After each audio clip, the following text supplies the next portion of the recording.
Welcome to eWebmin's video help series, where we show you some of the many features of eWebmin and how they can be useful to your daily use of the system to run your business effectively. Be sure to subscribe to our channel and follow us on Facebook for frequent updates and tutorials. We're online at www.ewebmin.com. We're going to take a look at how you use your custom forms. And this is a very important feature within eWebmin because most people, they preset their custom forms and have it automatically fill in the information, so it's very quick to send out a form to a customer. We're going to start off by going into the admin tab when you're logged into your staff login. Now also understand that if you wanted to log into your company level admin login, you would have this option as well to add custom forms. So we're going to do this from the staff level login under the admin tab, and we're going to go to form templates. Now understand that email templates and lead email templates also work the same as form templates. So you can take some of that knowledge and take it into your email templates as well.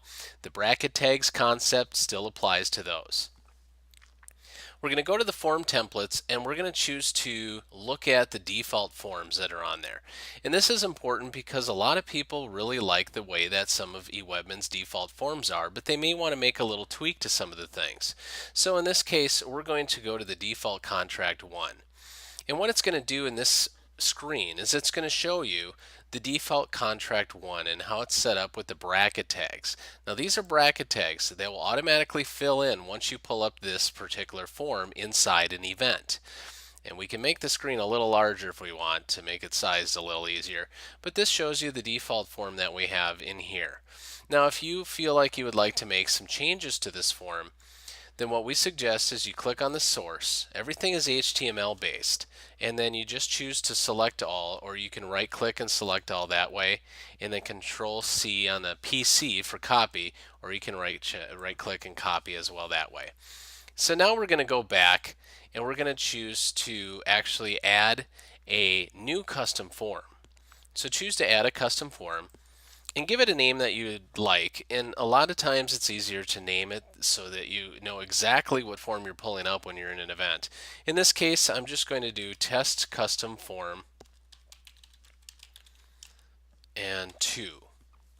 In this case, what I'm going to do is, since we're not building it from scratch and we're taking a copy of the code from the original form because we just want to tweak some things, we're going to go into the source and we're going to click in here, and then we're just going to either right click and paste or Control V on a PC.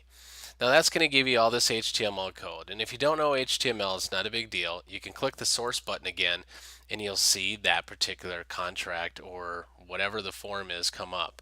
So when we are looking in here, you'll see there's all these different bracket tags, and again, those pre-fill all the client information or event information into here, and the bracket tags are placeholders so it knows where to pull information into. So let's say in here you wanted to add something, whatever it is. Let's say you just wanted to say date again. You can do that, whatever it is that you want to do. In this case, we've got default contract text.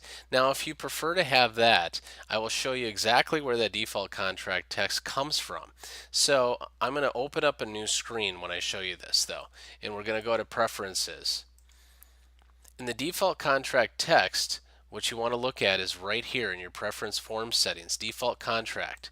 And when you click here to update it, this is the information that's pulling in into this bracket tag default contract text.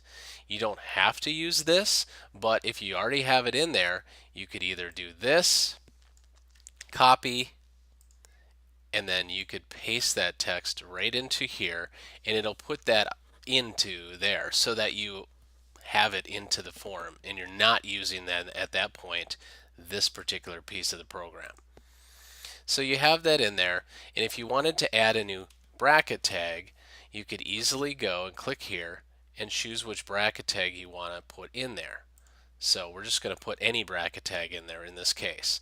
If you're wondering what the bracket tags mean, we've got a bracket tag guide or a legend down below. It tells you exactly what all the different bracket tags do, and then you can try them out.